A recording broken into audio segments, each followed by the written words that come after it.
BJP ಸರ್ಕಾರ ಅಧಿಕಾರದ ಗದ್ದುಗೆ ಏರಿದ ಮೇಲೆ ಕರ್ನಾಟಕದಲ್ಲಿ ಹೊಸದೊಂದು ಕೈಗಾರಿಕಾ ಕ್ರಾಂತಿಯೇ ಆರಂಭವಾಗಿದೆ. ಅದಕ್ಕೆ ಜೀವಂತ ಸಾಕ್ಷಿ ಜಾಗತಿಕ ಬಂಡವಾಳ ಹೂಡಿಕೆದಾರರ ಸಮಾವೇಶ. 2010ರ ಬಂಡವಾಳ ಹೂಡಿಕೆದಾರರ ಸಾವಿರಾರು ಕೋಟಿ ರೂಪಾಯಿ ಆಕರ್ಷಿಸಿತ್ತು.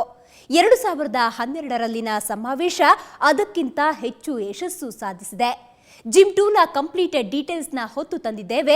ಜಿಮ್ ಯಶೋಗಾಥೆ ವಿಶೇಷ ಕಾರ್ಯಕ್ರಮದಲ್ಲಿ ನಾನು ದಿವ್ಯಶ್ರೀ.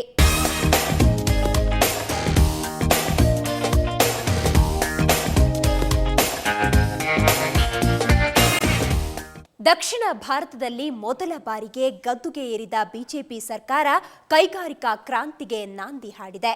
ಜಾಗತಿಕ ಬಂಡವಾಳ ಹೂಡಿಕೆದಾರರ ಸಮಾವೇಶದ ಮೂಲಕ ಸಾಕಷ್ಟು ವಿದೇಶಿ ಕಂಪನಿಗಳಿಗೆ ನೆಲ ಒದಗಿಸುವ ಯತ್ನ ಮಾಡಿದೆ. ಅದರ ಒಂದಷ್ಟು ಮಾಹಿತಿ ಇಲ್ಲಿದೆ.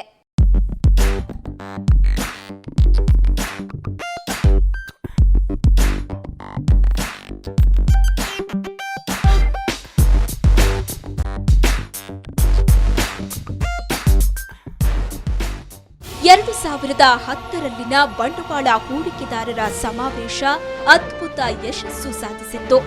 ಸುಮಾರು 4 ಲಕ್ಷ ಕೋಟಿ ರೂಪಾಯಿ ಬಂಡವಾಳ ಹರಿದು ಬಂದಿತ್ತು.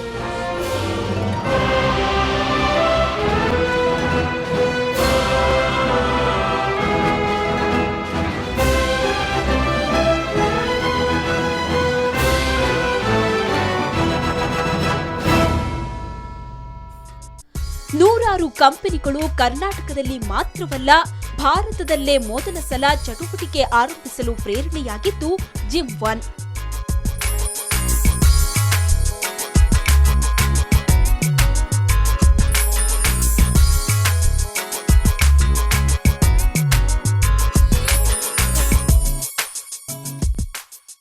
ಅದರಲ್ಲಿ 41 ಯೋಜನೆಗಳು ಈಗಾಗಲೇ ಪೂರ್ಣಗೊಂಡಿವೆ. 42 ಯೋಜನೆಗಳು ನಿರ್ಮಾಣ ಹಂತದಲ್ಲಿವೆ. ಇದರಿಂದ ಸ್ಫೂರ್ತಿ ಪಡೆದ ಸರ್ಕಾರ 2012ರ ಜೂನ್ನಲ್ಲಿ 2ನೇ ಬಂಡವಾಳ ಹೂಡಿಕೆದಾರರ ಸಮಾವೇಶಕ್ಕೆ ಚಾಲನೆ ನೀಡಿತು.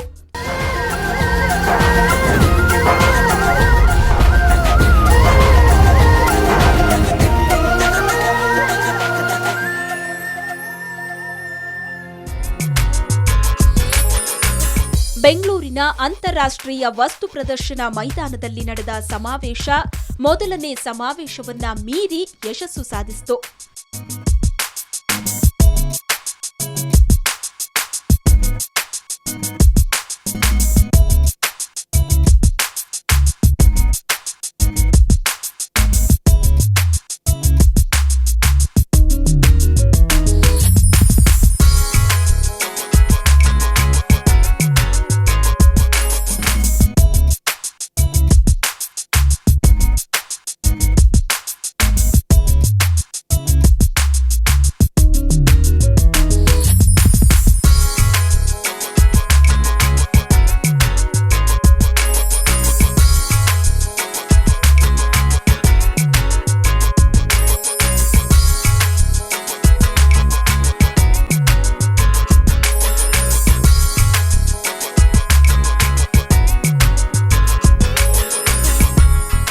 ಕರ್ನಾಟಕದಲ್ಲಿ ಕೈಗಾರಿಕೆಗಳ ಬೆಳವಣಿಗೆಗೆ ಬಿಜೆಪಿ ಸರ್ಕಾರ ಕಳೆದ 4 ವರ್ಷಗಳಿಂದಲೂ ಭಾಳಷ್ಟು ಉತ್ತೇಜನ ನೀಡುತ್ತಾ ಬಂದಿದೆ.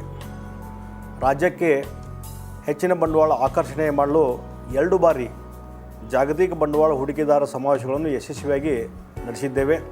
2010ರಲ್ಲಿ ನಡೆದಂಥ ಬಂಡವಾಳ ಹೂಡಿಕೆದಾರರ ಸಮಾವೇಶದಲ್ಲಿ ಸುಮಾರು 4 ಲಕ್ಷ ಕೋಟಿ ರೂಪಾಯಿ ಬಂಡವಾಳ ಹೂಡಿಕೆಯ ಒಡಂಬಡಿಕೆಗಳಿಗೆ ಸಹಿ ಹಾಕಿದ್ದು. ಇಲ್ಲಿವರೆಗೆ 41 ಯೋಜನೆಗಳು ಪೂರ್ಣವಾಗಿ ಅನುಷ್ಠಾನಗೊಂಡಿದ್ದು 47 ಯೋಜನೆಗಳು ನಿರ್ಮಾಣದ ಹಂತದಲ್ಲಿದ್ದಾವೆ. 277 ಯೋಜನೆಗಳು ಅನುಷ್ಠಾನದ ವಿವಿಧ ಹಂತಗಳಲ್ಲಿ ಇದ್ದಾವೆ. 2012ರ ಜೂನ್ ನಡೆಸಲಾದಂಥ 2ನೇ ಜಾಗತಿಕ ಬಂಡವಾಳ ಹೂಡಿಕೆದಾರರ ಸಮಾವೇಶ ಅತ್ಯಂತ ಯಶಸ್ವಿಯಾಗಿದ್ದು ಸುಮಾರು 7.2 ಲಕ್ಷ ಕೋಟಿ ರೂಪಾಯಿ ಬಂಡವಾಳ ಹೂಡಿಕೆಗೆ ಒಪ್ಪಂದಗಳನ್ನು ಮಾಡಿಕೊಳ್ಳಲಾಗಿದೆ. ಹೊಸ ಯೋಜನೆಗಳ ಅನುಷ್ಠಾನಕ್ಕೆ ಪೂರ್ವಭಾವಿ ಪ್ರಕ್ರಿಯೆಗಳನ್ನು ಪೂರ್ಣಗೊಳಿಸಲಾಗಿದೆ. 10 ಯೋಜನೆ ಅನುಷ್ಠಾನಗೊಂಡಿದೆ. 34 ಯೋಜನೆ ನಿರ್ಮಾಣದ ಹಂತದಲ್ಲಿದೆ. ಕೈಗಾರಿಕಾ ಬೆಳವಣಿಗೆ ಅವಶ್ಯಕತೆ ಇರುವಂಥ ಮೂಲಭೂತ ಸೌಕರ್ಯ ಮುಖ್ಯವಾಗಿ ಭೂಮಿ, ವಿದ್ಯುತ್ ಶಕ್ತಿ, ಸಂಪರ್ಕ, ಸರಳೀಕೃತ ನಿಯಮಗಳು, ಉದ್ಯಮಿ ಮಿತ್ರ ಕೈಗಾರಿಕಾ ನೀತಿ, ಹೀಗೆ ಹಲವಾರು ಯೋಜನೆಗಳನ್ನು ನಮ್ಮ ಸರ್ಕಾರ ಜಾರಿಗೆ ತಗೊಂಬಂದಿದೆ. ಕೈಗಾರಿಕಾ ಯೋಜನೆಗಳು ಶೀಘ್ರ ಅನುಷ್ಠಾನಗೊಳ್ಳಲು ಇಲಾಖಾವಾರು ನೋಡಲ್ ಅಧಿಕಾರಿಗಳನ್ನು ನೇಮಿಸಲಾಗಿದೆ. ಬಂಡವಾಳ ಹೂಡಿಕೆಗೆ ಕರ್ನಾಟಕ ಅತ್ಯಂತ ಪ್ರಶಸ್ತ ತಾಣಗಳಲ್ಲಿ ಒಂದು ಎಂಬ ಖ್ಯಾತಿ ನಮ್ಮ ರಾಜ್ಯಕ್ಕಿದೆ. ಕೈಗಾರಿಕೆಗಳ ಅಗತ್ಯತೆ ಮತ್ತು ಉದ್ಯಮಿಗಳ ಬೇಡಿಕೆಗೆ ಸ್ಪಂದಿಸಲು ನಮ್ಮ ಸರ್ಕಾರ ಯಾವಾಗಲೂ ಬದ್ಧವಾಗಿದೆ. ಕರ್ನಾಟಕ ಕೈಗಾರಿಕಾ ಬೆಳವಣಿಗೆಗೆ ಅತಿ ಸೂಕ್ತವಾದ ಸ್ಥಳವಾಗಿದ್ದು ಅದನ್ನು ಸದುಪಯೋಗಪಡಿಸಿಕೊಂಡು ಹೆಚ್ಚಿನ ಪ್ರಮಾಣದಲ್ಲಿ ಬಂಡವಾಳವನ್ನು ತೊಡಗಿಸಿ ರಾಜ್ಯದ ಅಭಿವೃದ್ಧಿ ಜೊತೆಗೆ ತಾವೂ ಕೂಡ ಆರ್ಥಿಕವಾಗಿ ಅಭಿವೃದ್ಧಿ ಹೊಂದಲು ಸರ್ಕಾರದೊಂದಿಗೆ ಸಹಕರಿಸುವಂತೆ ಎಲ್ಲ ಕೈಗಾರಿಕಾ ಉದ್ಯಮಿದಾರರಿಗೆ ನಾನು ವಿನಂತಿ ಮಾಡುತ್ತೇನೆ. ಹೌದು, ಮುಖ್ಯಮಂತ್ರಿ ಜಗದೀಶ್ ಶೆಟ್ಟರ್ ಹೇಳಿದ ಹಾಗೆ ಜಿಮ್ 2ನ ಸಾಧನೆ ಅತ್ಯದ್ಭುತ.